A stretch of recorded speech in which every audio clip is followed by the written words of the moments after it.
Tracy Daniel says, for those of us that had no known health issues and then reacted to the booster with mast cell activation syndrome, can we expect a complete recovery and discontinue the medications that worked for us individually? Should we test for any long-term health issues as a result of this experience?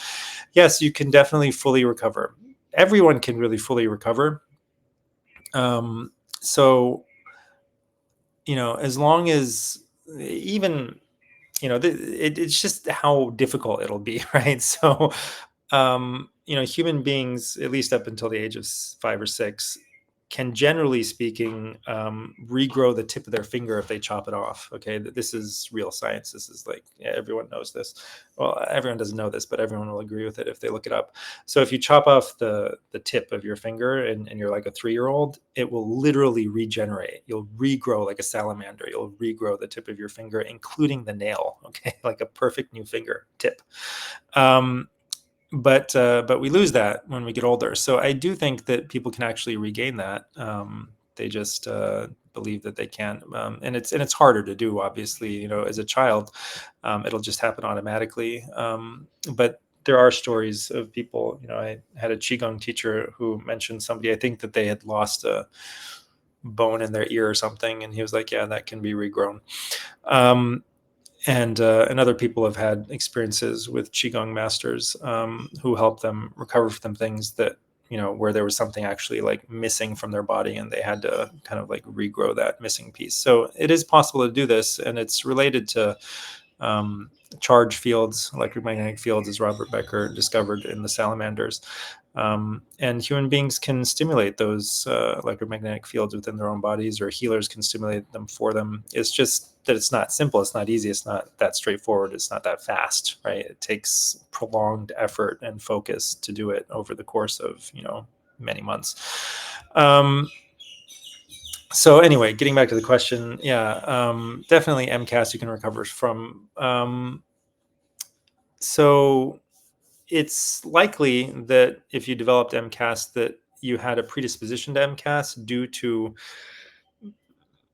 something about yourself, right? That could be trauma in your childhood and exposure to all the different toxins we're exposed to in the modern world, and lifestyle factors, doing things, suboptimally, and, different other things, negative beliefs and thoughts and emotions and all that stuff. So you have some kind of milieu or recipe that made MCAS. It was like just beneath the surface, and a little bit of a one extra straw broke the camel's back, right? The last straw. But it was already there. It was already developing. It was already, it's not just the booster created all of it. Right? This is a key thing to understand, that it's almost always a last straw. Okay. And it's not the full cause on its own, which is why a lot of people, if they just focus on healing spike or detaching spike and doing that spike related stuff, they don't always get 100% better. So a lot of people do, but some people don't. So you do need to focus on other things. There will be, like I've said before, 8 out of 10, maybe 9 out of 10 people who can simple ivermectin, low dose naltrexone for a few months, and still prone to getting long COVID again, and do the things they haven't addressed, right? So they've just taken an easy way out that didn't actually fix the underlying problem. So yeah, you can definitely get off of the medications. Should you test for any long-term health issues? You need to consult with a physician. It's hard to say like what a what everyone with MCAS should do. Again, everyone is going to be different. Everyone's going to be very different, and testing isn't always isn't even usually required or indicated if you're talking to somebody who knows what they're doing, and they can usually talk to you and get an idea, a very good idea of what's wrong based on your symptoms. And it would be highly unlikely that you had zero symptoms before you got the MCAS. Almost everyone in the modern world has some symptoms of suboptimal health, and they just kind of brush them off and they don't pay attention to them.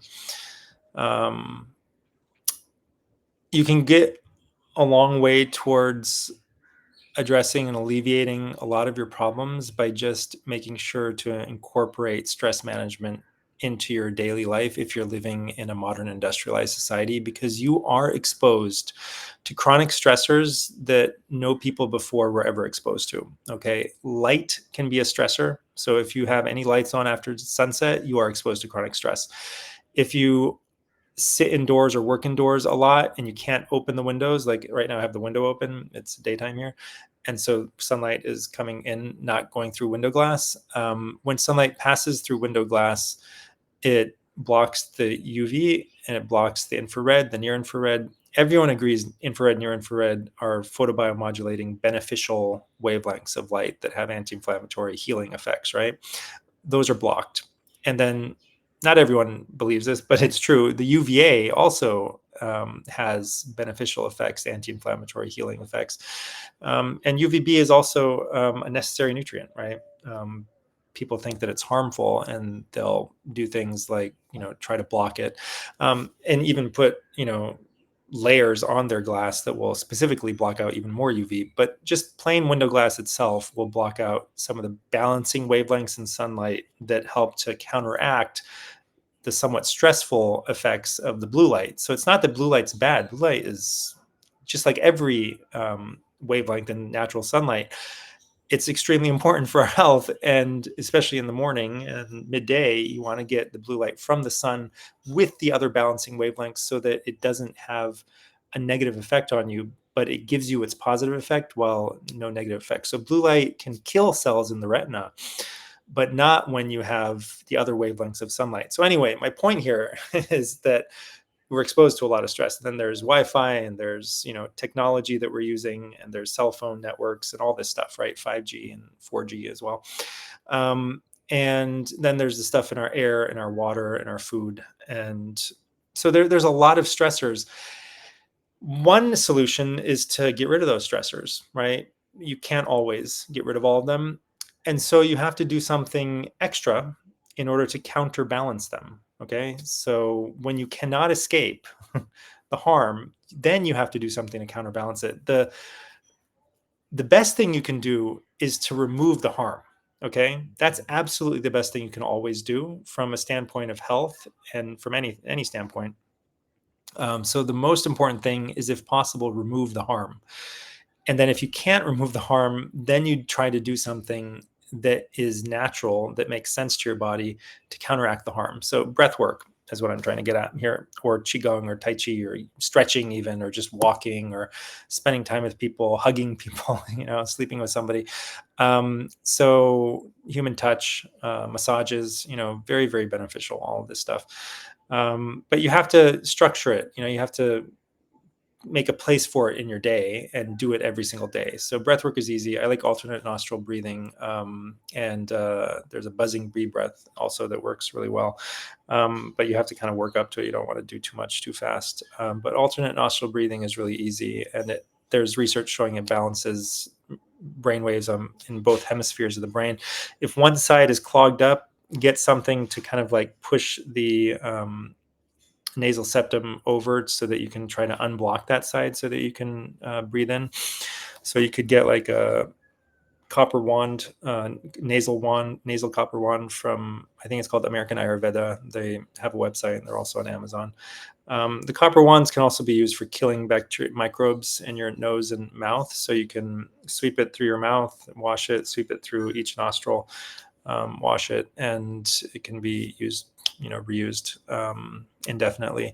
The copper just kills things on contact. So if you're coming, I wouldn't do this all the time, but you can do it, especially if you're coming down with something.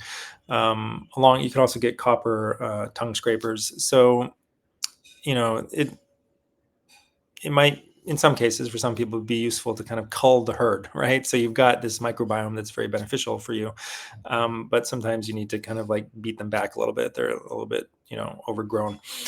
But especially if you feel like you're coming down with something, or if you're in an environment where you might be exposed to something that could make you sick, then you can do these sweeps with the copper wand. But anyway, you can also use it for this purpose of, if you've got like a deviated septum, or you have one side that's all clogged all the time.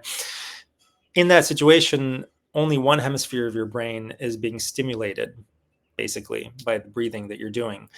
And so you're not going to be balanced, neurologically speaking. And so your um, experience of reality could get a lot better if you do this. And it only takes like 4 to 5, maybe max 10 minutes, but like 5 minutes before your brain waves start to balance in both hemispheres.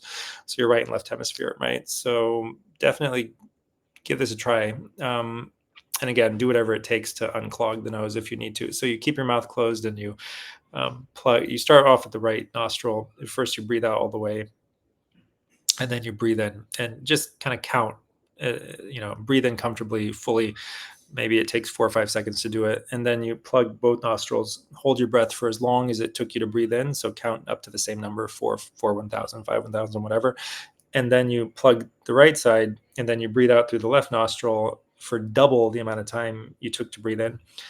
And then once you're done, you breathe in again through the left nostril right away. And then you hold both nostrils and hold your breath for the same amount of time you breathed in through the left nostril. And then you breathe out through the right nostril twice as long as it took you to breathe in.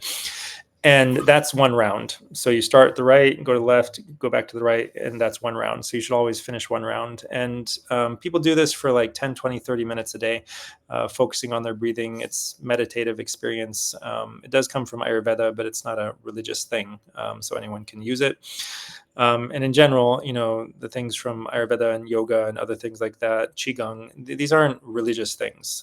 So it doesn't matter if you're Christian, atheist, whatever, you can use these things. Um, so that's a simple thing people can do. There's a lot of other, breathwork exercises. So find one that works for you, but you got to spend a significant amount of time. And what you'll find is even people who don't think that they're stressed out, if they do this for like 10 minutes a day, maybe twice a day, after a few weeks, they'll realize that they feel a lot better than they used to feel, and that they were actually stressed out. They didn't realize it. And it's not always like emotional, or like it's not always, sometimes it's subconscious. So you just feel better physically, right? Because your body's under stress, right? It's not that you're necessarily psychologically stressed. That's not what I'm saying. But your body experiences any form of stress, whether it's something causing inflammation, or a psychological stress, or a job, someone you're married to, or light or electromagnetic fields. They're all interpreted by your body as stress, right? And they are a stress on your body. So that whole giant bucket of stress from all the different sources can be mitigated, can be offset, using these relaxation exercises. And so it's really quite important for people.